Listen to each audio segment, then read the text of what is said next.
Today is the long-awaited release of David Kibbe's Power of Style. It comes 38 years after his original book in 1987 called David Kibbe's Metamorphosis. Discover your image identity and dazzle as only you can. So today we'll take a closer look at the image identity system in the 80s from a lens of style philosophy. Important disclaimer. Before we get into the fun stuff, I have to make it so clear how much I love and respect David Kibbe and his system. His contribution to style theory and self-love as a whole is incredibly inspiring. I don't think I'd be in this industry at all without his influence, and I can't even imagine how influential his ideas were when they first stepped onto the scene. With that being said, hi, my name is Priest. I'm a style philosopher. I'm such a nerd about color seasons and Kibbe body types, and I love them, and I have a deep love for style philosophy and my own theory called reflective styling. The world of style theory is complicated and nuanced and frustratingly subjective. My main goal is intellectual honesty, and I couldn't be more excited to start my review series with the master himself, David Kibbe. This video should be satisfying to Kibbe lovers and critics alike. I'm sure I'm not the first person to make these comments, but I notice a lot of conversations around style theory are very black and white,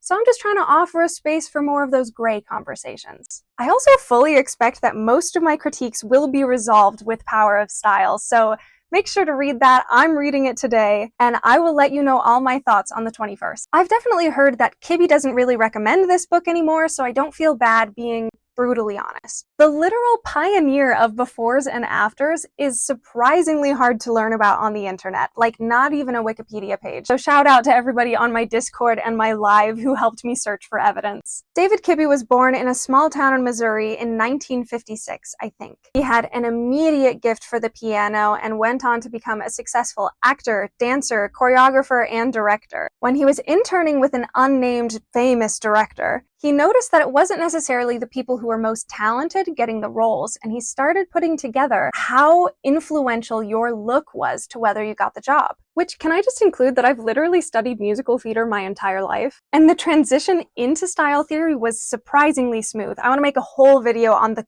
culture in style theories, but there's a lot of influence from thespians and neurodivergent people. That's for obviously another video, but hit me up if you have insights. After invaluable experience at his own makeover salon in Manhattan called Metamorphosis in Manhattan, he took the world by storm, debuting his image identity system on live television on the Today Show, where he did 12 consecutive before and afters, including a 1-hour timed transformation. This same year, he releases Metamorphosis. So let's get into the book. This thing is impossible to get your hands on. It's $300, $400 on Amazon. I read on a blog post that in recent history, it was $8,000. Thank you so much for my paper doll for sharing her copy with me. Here's the table of contents, just so you can see how dense with gold this book is, but we're gonna jump around a bit. He clearly treasures women. I would usually be hypercritical of any cis man trying to tell women how to dress, but I think he truly is the exception. Before even the first chapter, he sets the stage by acknowledging the predatory beauty trends and unreachable beauty standards women are expected to fulfill. For a small-town boy in the 80s, he was incredibly compassionate towards women's experiences. He thanks a long list of women for their gifts and support, with none receiving more praise than his wife. This book is dedicated, with much love, to Susan Slavin. She is my inspiration, my muse, and most of all, my soulmate.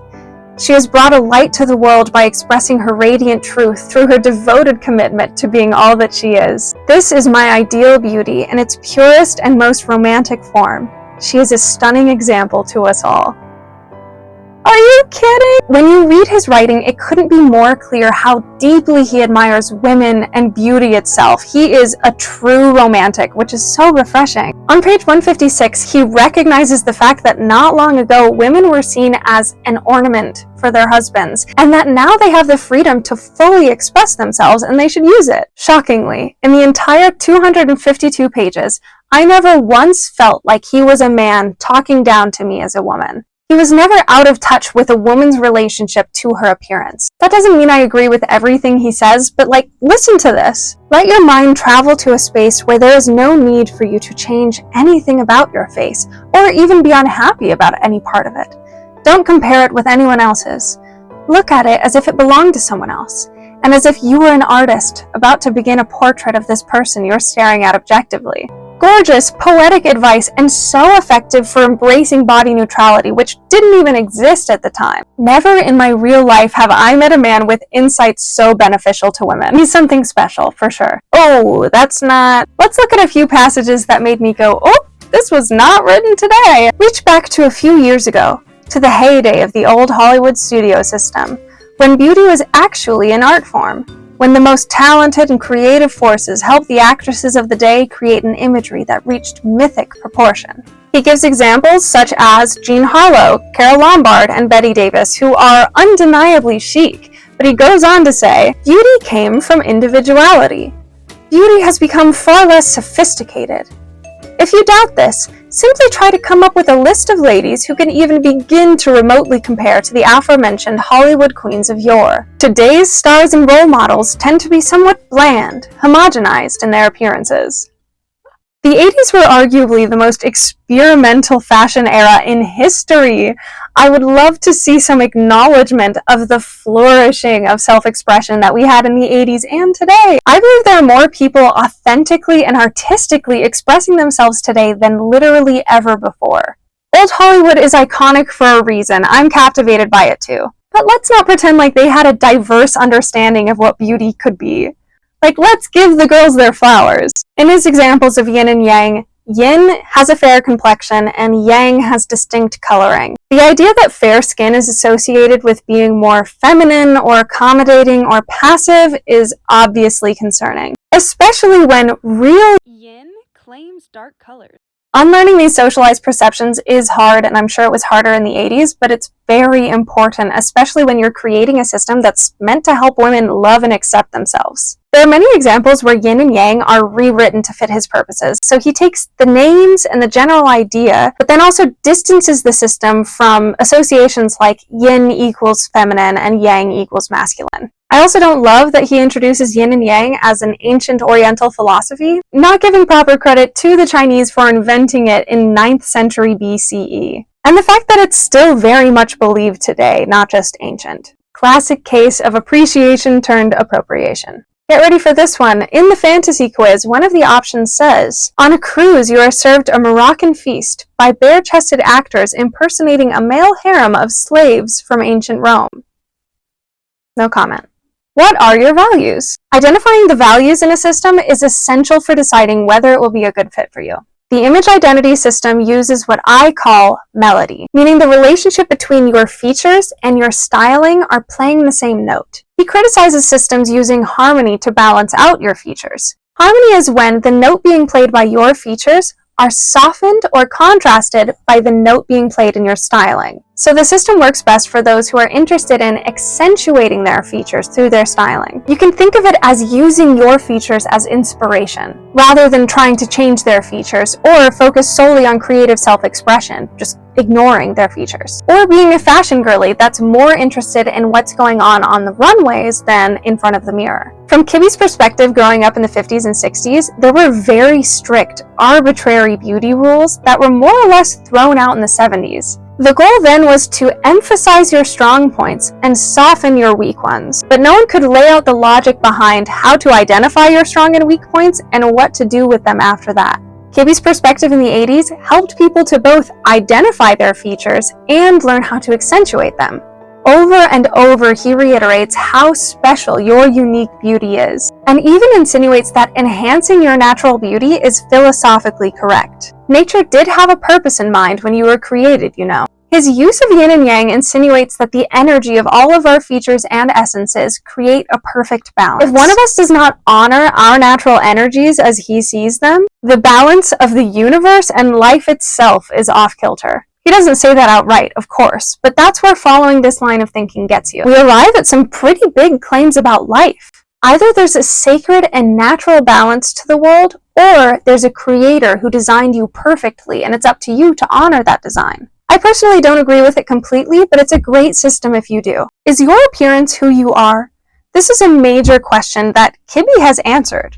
Yes. He shares the anecdote of one of his friends who is petite and blonde, and she just wants to be taken seriously at work, so she's always trying to look taller, always trying to look bigger and stronger. and he encouraged her to embrace the idea that good things come in small packages. After getting over her initial fear, she felt her natural energy had been released, and she was now free to be herself. I'm happy for her, and I found a similar comfort dressing in my melody. But I know there's a large portion of the population who will feel most like themselves, completely ignoring the physical features nature randomly dealt them. He does cover a lot of bases. Your yin-yang balance includes and encompasses all the things you are at all times. He has 2 chapters on how to combine your inner essence and your physical features, explaining how prioritizing your melodious styling, even when it doesn't match up with your personality, is what gives you complexity and interest. I kind of think the opposite. I think if you're able to express your personality through the things that you wear, even if it doesn't match with your features, that is a more accurate depiction of who you are. But everyone's different. He encourages authentic, personality-based choices through your image identity. One example he gives for someone's essence not matching up with their physical features is Shirley MacLaine. According to him, she has yin essence and yang presence, and they seem to share importance about 50-50. The goal was to express romance and femininity without fighting with strength and boldness. Based on his recommendations, this is a little rendering I did so you can see what his approach was like. Also, can I just say, I don't think Shirley MacLaine looks all that yang, but oh well. So the question is, how much do you identify with what you see in the mirror, and how does that affect your approach to styling? I get that it was the 80s, so I'm not too worried about it, but I hope that this new book will be able to add inclusivity to their list of values. We'll find out on January 21st. Caution! Shame! I'm super sensitive to whether style theories have the potential to cause shame. And I mean super sensitive. It's kind of my number one thing. I truly believe the very best styling comes when there is no shame involved. So it's okay if you think I'm going too far. These are the standards I hold reflective styling to, and it kind of comes with the job of being a style philosopher. Just piggybacking off of my last point, I wonder what perspective Kibbe offers people who don't relate to their appearance at all. Whether it be body dysmorphia, gender dysphoria, or even a stronger interest in being in an alt community that has an identifiable style. Any creative approach to dressing that doesn't include consideration of your features. The current belief in the image identity system could leave some people to feel invalidated about their relationship to their appearance. Acceptance is a noble goal, and of course I encourage it, but I think there are some insecurities that cannot be helped through acceptance alone. I'm not the biggest fan of categories in style theory because it is impossible to have the perfect categories that leave no one out. The 13 body types do impressively capture a range of figures, but there's not a lot of information for anybody who's not wishing to look feminine. Anyone with facial or limb differences. It barely includes a range of heights and weights. This system doesn't need to be everyone's cup of tea, but I think anyone who's interested should feel included.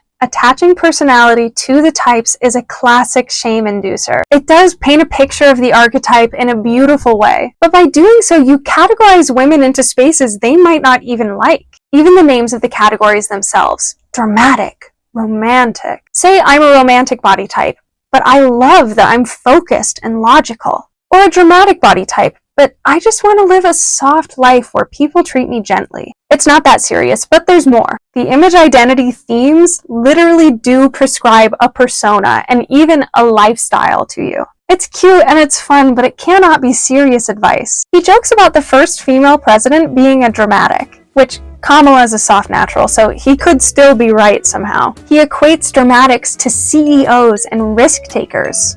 These are feature stereotypes. Just because you have sharp features doesn't mean that's going to dictate what your life looks like. It's literally just playing into how other people might perceive you, and that's none of your business. Here are some similar examples of how these limiting descriptions could cause shame if your deepest desires look completely different. Apparently, a romantic's mantra is, appeal is power. Seduction can be empowering, but I doubt every romantic wants to equate their power to how desirable they are. I wrote, ew? In my notes. He suggests theatrical romantics soft pedal their drive and authority, and warns not doing so could make them seem strident and irritating. Classics are described as manner-born and have traditional values. All of that definitely has racial undertones. And warns that dressing outrageous and superfluous will make you appear foolish. Soft classics are soft-spoken and girl-next-door chic, which is a devastating description if you want to be tragically glamorous. Also, straight lines make you look dumpy. And A soft classic would not do well to have a career in politics because they're too impatient, and the artful way they present themselves could make them appear manipulative and dishonest. Okay. Freedom means being free from whoever you are, and cliches of career woman as tailored, sharp, and ruthless are as harmful to women's freedom as the ancient cliche as nothing but a sex object or little Susie homemaker. Come on. I get what he's saying. The idea that a working woman has to dress and act like a man is wrong. But you're the one who just said that sharp features, narrow width, and a long vertical line is what makes you a CEO. And there's no comparing it to trad wife expectations or sexual objectification. Getting technical. It's possible this is the only part of the video that you care about. Let's break down how the system actually works and get a little nitpicky about the technicalities. Because I believe the only way to improve a system is to point out the inconsistencies. There are lots of words used in style theory that are pretty ambiguous, and it causes a lot of confusion. The actual structure of this system is gorgeous, but very quickly, the 13 body types span a spectrum, highlighting groups of rounded qualities, organic qualities, balanced qualities, contrasting qualities, and sharp qualities. Each type is guided by its yin-yang balance of hot and cold, loud and quiet. It's really fun. There's a similar excitement to learning your astrological insights. Unfortunately, the logic of yin and yang is not always easy to follow. It's more felt. Also, it's known that he doesn't like to equate feminine to yin and masculine to yang, but then he says, if your hair is extra fine and wispy, which may have come from the extra yang you inherited. He's clearly connecting yang to testosterone, which makes no sense because wispy hair is definitely yin. He also claims that yin and yang are subjective, which is literally impossible. They're abstract concepts, meaning the opposite of concrete, and you can only be objective about concrete concepts. Yin and yang are, however, defined and organized, so it's helpful in a way that's similar to objectivity. Once your yin and yang balance is identified, all you have to do is replicate that energy in your styling. Melody. He relies on the assumption that like things look nice together and even accentuate each other. I tend to agree. He breaks down what that looks like for each type according to silhouette, head-to-toe composition, texture, pattern, and color combination, for clothing, hair, and makeup. You can find these excerpts online, but I recommend getting Power of Style. I'm sure it will serve you much better. Balance, in its pure form, is achieved by enhancing whatever nature has blessed you with. I'm sorry, but it's literally not. This is a balance. It literally means two scales. If we just keep enhancing one side, it's out of balance. A balanced breakfast cannot be achieved by accentuating your French toast. The only interpretation that makes sense here is if he's saying that you are part of a greater whole and play a role in its balance, which is beautiful, but you could argue against it. Like, do we think there's equal amounts of good and evil in the world?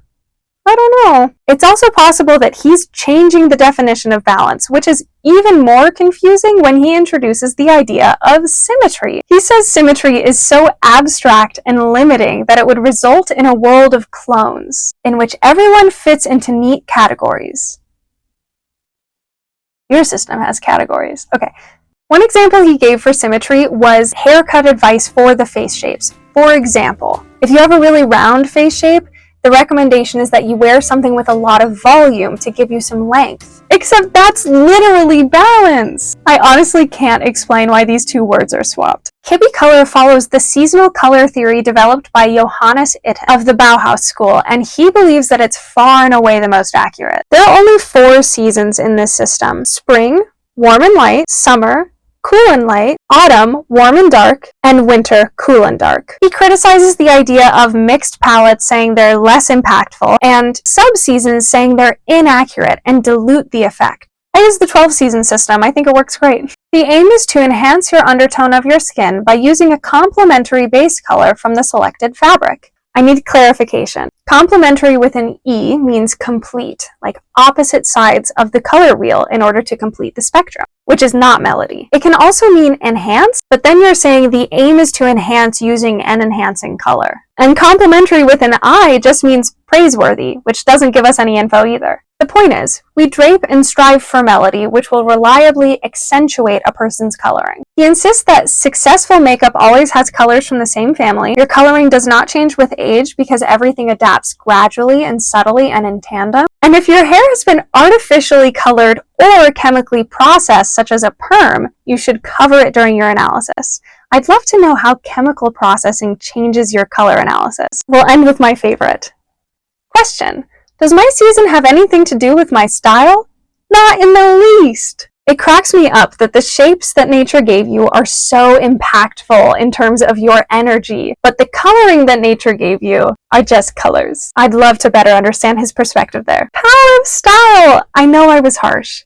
Honestly, I think it's so fun to pick things apart, and it's kind of like the secret to excellence, so it really is out of love. And again, I do truly believe that most of the things I take issue with will not be in this new book. We'll chalk it up to the fact that it was the 80s and nobody was having these conversations yet. I couldn't be more excited to read David Kibbe's Power of Style. I'm going to buy it on Audible so I get the full experience of it being narrated by David Kibbe and Susan Slavin. I'll have a much more upbeat video on the 21st about this book. On the 31st, I'm doing a big closet upgrade with a tiny budget. I hope you'll subscribe and tell your friends. Thank you so much for being here. And if you're interested in my perspective, check out my services. Thank you!